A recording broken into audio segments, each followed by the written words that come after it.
Hello my dear students, मैं हूं आपकी biology mentor doctor Ankita Verma और एक बार फिर स्वागत करती हूं आप सभी का आपके फेवरेट चैनल डेफिनेट सक्सेस पाठशाला में, जहां एक चीज़ बिल्कुल डेफिनेट है, वो है आपकी सक्सेस।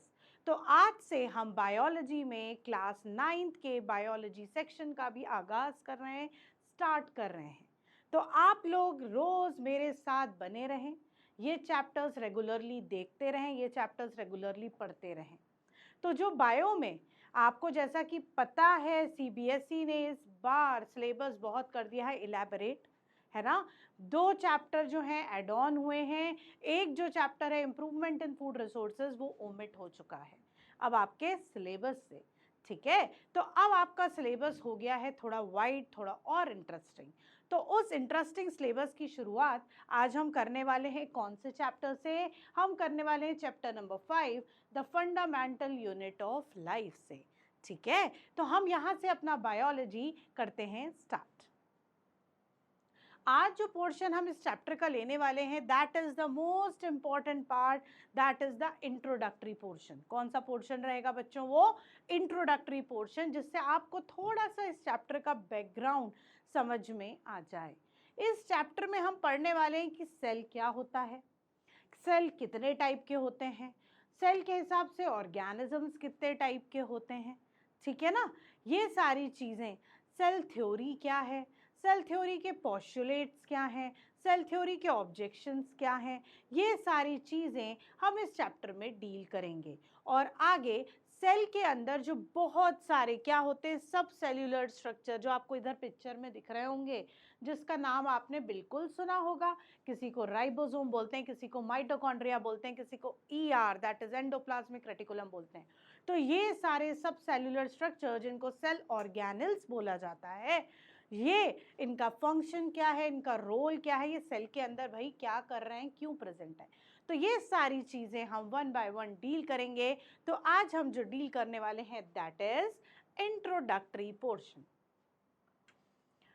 तो हम जो टॉपिक्स इस इंट्रोडक्टरी पोर्शन में कवर करेंगे that is what is cell, cell क्या है, historical background of cell, historical background cell का क्या है, सेल थ्योरी, सेल थ्योरी किसने दी, कब दी, क्या कहती है, objections of the cell theory, और ऑब्जेक्शन सेल थ्योरी के क्या क्या हैं। ठीक है, तो हम लोग सबसे पहले स्टार्ट करते हैं, what do you mean by cell. Cell क्या है भाई? क्या है सेल? आप सबको ही पता होगा सेल क्या है।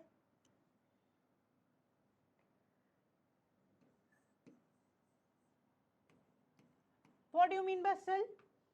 सेल जो है बहुत ही छोटा स्ट्रक्चर जो हर एक लिविंग ऑर्गेनिज्म में प्रेजेंट है, जिसको कि हम building block of our structure कहते हैं। जैसे भी आप एग्जांपल लें, कोई बिल्डिंग बनती है बच्चों, तो बिल्डिंग में सबसे पहले हम नींव रखते हैं, जिसमें एक फाउंडेशन स्टोन रखते हैं, एक ब्रिक रखते हैं। क्या रखते हैं? ब्रिक। जब एक बहुत सारी ब्रिक्स इकट्ठी होती हैं, एक के ऊपर एक के ऊपर एक, डिफरेंट डिफरेंट अरेंजमेंट में, then it give rise to a big structure, जिसको हम बिल्डिंग बोलते हैं। क्या बोलते हैं? बिल्डिंग बोलते हैं। तो ये जो एक ब्रिक है, ये जो है, ये बाकी बिल्डिंग को कंस्ट्रक्ट करती है। सेम जो ये सेल है, हमारी ह्यूमन बॉडी का एक बेसिक स्ट्रक्चर है। ये जो हमारी ह्यूमन बॉडी है ना बेटा, इसमें ये बहुत सारे सेल्स मिलकर हमारी पूरी बॉडी को क्या करती है? कंस्ट्रक्ट करती है। ठीक है ना। तो अगर मैं कहूं cell is the smallest entity which is present in living organism, cell वो स्मॉलेस्ट एंटिटी है, वो आइडेंटिटी है जो एक लिविंग ऑर्गेनिज्म में प्रेजेंट है। सेल वो सबसे छोटा स्ट्रक्चर है जो लिविंग ऑर्गेनिज्म में रहता है। ठीक है, वो जो सेल है उसको हम बिल्डिंग ब्लॉक कहते हैं, वो जो सेल है उसको हम फंडामेंटल यूनिट ऑफ लाइफ कहते हैं, क्योंकि मोस्ट फंडामेंटल तो वही है, अगर वो नहीं रहेगा तो पूरा स्ट्रक्चर बनेगा कैसे। ठीक है, तो cell is the smallest entity which is present in each and every living organism. Done. ठीक है, तो आपको सेल समझ में आया बेटा क्या होता है? तो सेल ये रहता है। अब सेल बेसिकली डिराइव किया था एक लैटिन वर्ड से, जिसको हम बोलते हैं सेल्यूला। क्या है लैटिन वर्ड? सेल्यूला। सेल्यूला का मतलब क्या होता है? Small rooms. क्या होता है मतलब? Small rooms. तो भाई स्मॉल रूम्स क्यों बोला सेल को? क्या कहानी है इसके पीछे की? ठीक है, रॉबर्ट हुक जो आपके साइंटिस्ट थे, देखिए लिखा हुआ है, इनने सबसे पहले टर्म सेल दिया, टाइनी रूम्स वाला वर्ड दिया। तो भाई क्यों दिया, ऐसा क्यों हुआ? तो what is the history behind this? ये वर्ड, ये टर्म सेल कैसे आया, राइट? तो होता क्या है, जो रॉबर्ट हुक जी थे, उन्होंने bark of the tree, bark मतलब जानते हो ना, जो बड़ी बड़ी ट्रीज होती है उनके बाहर जो छाल लगी रहती है, जो सूखा सूखा सा पार्ट रहता है, उसको बार्क बोलते हैं, राइट? उसमें होती हैं कॉक सेल्स, डेड सेल्स। कौन सी सेल्स होती हैं बेटा? कॉक सेल्स। अब ये जब कॉक सेल्स रॉबर्ट हुक ने निकाली, उसको थिन स्लाइस में कट किया और उसको देखा लेंस से, तो उन्हें हनी कोम्ब लाइक स्ट्रक्चर दिखा। कैसा दिखा? Honey comb like structure. Honey comb देखा है कभी? मधुमक्खियों का छत्ता देखा है कभी? बहुत सारे ऐसे ऐसे आप सबको बहुत सारे स्मॉल कंपार्टमेंट्स दिखेंगे जहाँ मधुमक्खी रहती है, शहद बनाती है, राइट? तो उनने उस सेल्स में भी, उनने उस पार्ट में भी इस तरीके के हनी कोम लाइक स्ट्रक्चर देखा। बहुत सारे छोटे छोटे स्मॉल रूम्स दिख रहे थे उनको। इन स्मॉल रूम्स को, इन टाइनी रूम्स को ही कॉल्ड इट एज सेल। उसको क्या बोला उसने? सेल बोला। क्या बोला? सेल बोला। समझ में आया कहानी क्या है? रॉबर्ट हुक जी ने बार्क सेल्स, जो हमारा ट्री का बार्क है, उसको लिया, उसको थिन स्लाइस किया, उसके बाद ऑब्जर्व किया, उन्हें उस स्ट्रक्चर में बहुत सारे tiny rooms like compartments like structure दिख रहे थे। वो जो स्मॉल रूम्स या टाइनी कंपार्टमेंट्स थे, उसको क्या कहा गया? उसको कहा गया सेल। क्या कहा गया? उसको कहा गया सेल। ठीक है बच्चों, तो ये होता है आपका क्या? सेल। सेल टर्म कहाँ से आया? सेल को स्मॉल क्या कहते हैं? स्मॉल रूम्स क्यों कहते हैं? अब एक चीज दी हुई है, the study of cells from morphological, biochemical, physiological, developmental perspective is called cell biology. ठीक है बेटा, जब हम क्या करते हैं?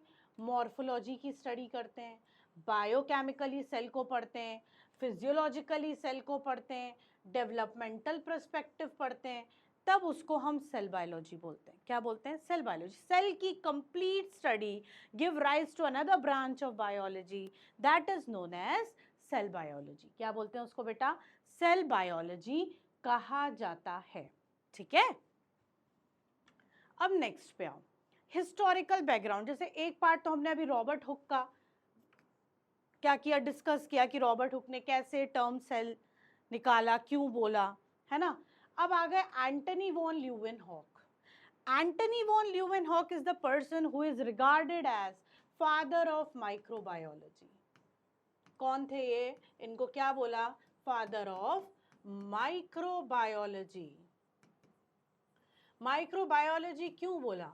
इसलिए क्योंकि माइक्रो ऑर्गेनिजम्स को देखने के लिए, इतनी टाइनी चीज़ों को देखने के लिए हमें ज़रूरत होती है माइक्रोस्कोप्स की। और वो माइक्रोस्कोप किसने इन्वेंट किया? आपके एंटनी वॉन ल्यूवेनहॉक ने। इसलिए इन्हें हमने ऑनर दिया और बोला फादर ऑफ माइक्रोबायोलॉजी। ठीक है बच्चों, अब ये जो फादर ऑफ माइक्रोबायोलॉजी ने सेल बायोलॉजी में क्या किया? भाई इन्हीं ने सबसे पहले लिविंग सेल्स देखे। कहाँ देखे? पॉन्ड वाटर के सैंपल में देखे। ठीक है, he is the person who first of all observe the living cells in pond water. कहाँ देखे? पॉन्ड वाटर में देखे। ठीक है, नेक्स्ट इज रॉबर्ट ब्राउन। कौन थे? रॉबर्ट ब्राउन, जिन्होंने 1831 में, किसमें? 1831 में ये देखा कि एक सेल के अंदर, भाई सेल तो समझ में आ गया, सेंट्रली प्लेस डार्क कलर की बॉडी रहती है, और उसको उन्होंने क्या बोला? न्यूक्लियस। क्या बोला? न्यूक्लियस। ठीक है, he observed there is a centrally placed dark colored body present in each and every cell. That body is completely dark in color and known as nucleus. और उन्होंने उसको क्या नाम दिया? न्यूक्लियस का नाम दिया। ठीक है, उसके बाद आए पुरकेंजी। पुरकेंजी जो हैं, क्या किया उन्होंने बोला कि सेल के अंदर एक लिक्विड जैसा एक फ्लूइड मैट्रिक्स भरा रहता है। क्या भरा रहता है? Fluid substance. और ये जो फ्लूइड सब्सटेंस होता है ये न्यूक्लियस में भी दिखता है और ये न्यूक्लियस के बाहर भी दिखता है, ठीक है ना। तो ये जो कंप्लीट टोटल फ्लूइड है, he termed this complete total fluid as protoplasm. क्या बोला? प्रोटोप्लाज्म, ठीक है। तो इसको कहा गया प्रोटोप्लाज्म, ठीक है। यहाँ तक समझ में आई चीजें।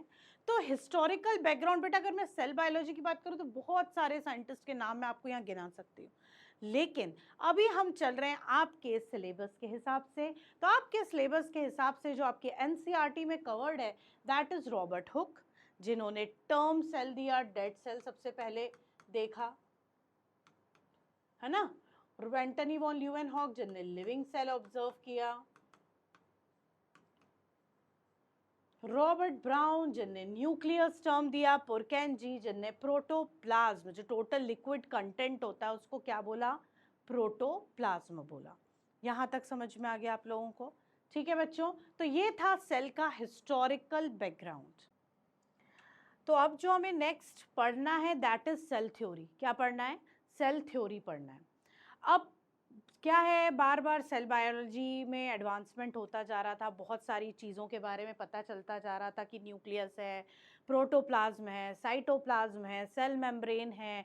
ये सारी चीज़ें क्या धीरे धीरे हमारी क्या होती जा रही थी, पता चलती जा रही थी, एक्सप्लोर होती जा रही थी। लोग बाग सारे साइंटिस्ट सेल बायोलॉजी में लग गए थे।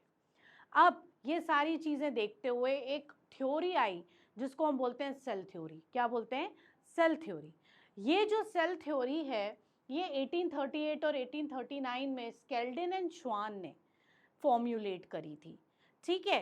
प्लांट सेल और एनिमल सेल दोनों की स्टडी करने के बाद कुछ कॉन्क्लूजन्स निकाले थे, कुछ स्टेटमेंट्स दिए थे about the common statements about the cell, ठीक है। दोनों ने ही, एक जूलॉजिस्ट थे एक बॉटनिस्ट थे, दोनों ने क्या किया था, दोनों ने कुछ कॉमन स्टेटमेंट्स दिए।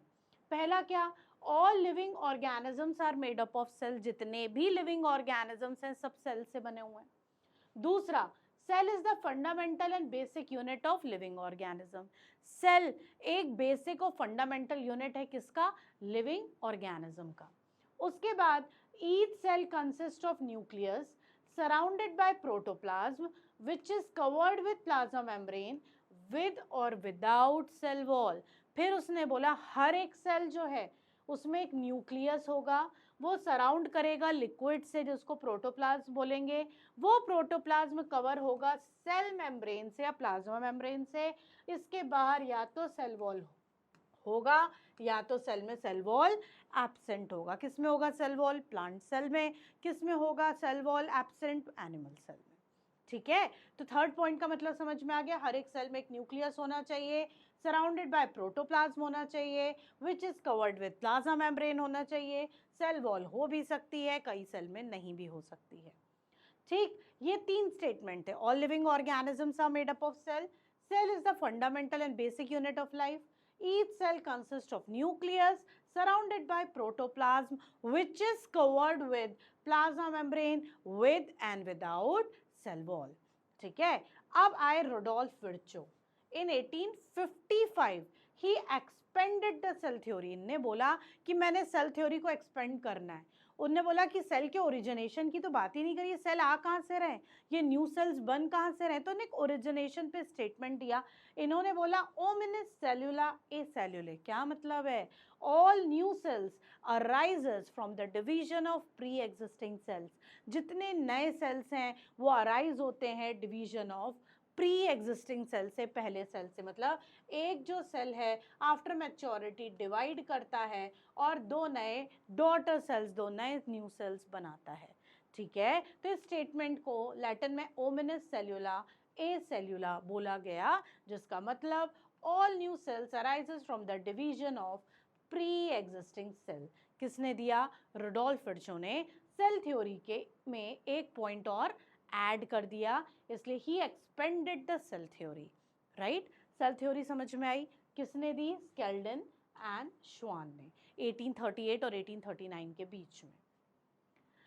अब जब भी कोई अच्छी चीज़ बनती है भाई ऑब्जेक्शंस तो उठते ही हैं, कई लोग उसके फॉर में होते हैं, कई लोग अगेंस्ट में होते हैं। तो ऑब्जेक्शंस जो सेल थ्योरी के लिए आए वो ऑब्जेक्शंस क्या क्या थे, एक्सेप्शंस क्या क्या थे। पहला था वायरस।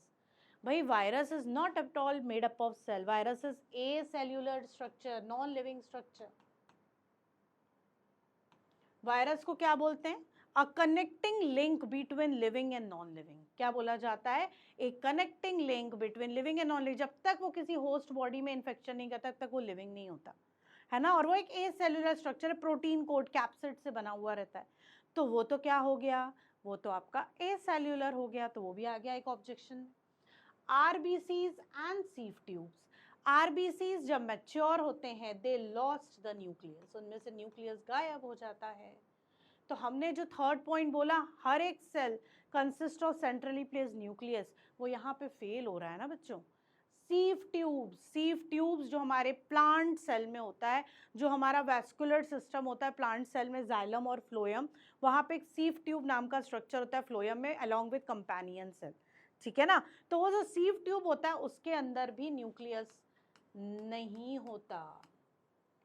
तो वो जो न्यूक्लियस नहीं होता तो फिर वो थर्ड वाला पॉइंट इस पे भी अप्लाई नहीं होता है ना। तो these are the three objections, virus, RBCs and sieve tubes. These are the three objections to cell theory. किसके objections हैं ये, cell theory के objections हैं, ठीक है। तो बहुत important topic है, what is cell theory, what are the statements or postulates of cell theory, what are the different objections of cell theory, ये सारी चीज़ें आपको अच्छे से पता होनी चाहिए, ठीक। ये समझ में आ गया, ये समझ में आ गया आपको, ये समझ में आ गया, क्लियर। तो ये था हमारा इंट्रोडक्टरी पोर्शन। क्या था बच्चों, ये हमारा इंट्रोडक्टरी पोर्शन कौन से चैप्टर का, the fundamental unit of life का, जिसमें हमने देखा सेल क्या होता है, सेल की हिस्टोरिकल बैकग्राउंड या हिस्ट्री है ना, उसके बाद सेल थ्योरी के स्टेटमेंट्स और objections to cell theory. Clear, यहाँ तक आप सबको समझ में आ गया होगा। इसके आगे कंटिन्यू देखने के लिए आप मेरा लेक्चर देखते रहिए, कहाँ, डेफिनेट सक्सेस पाठशाला में। जब तक के लिए बाय बाय।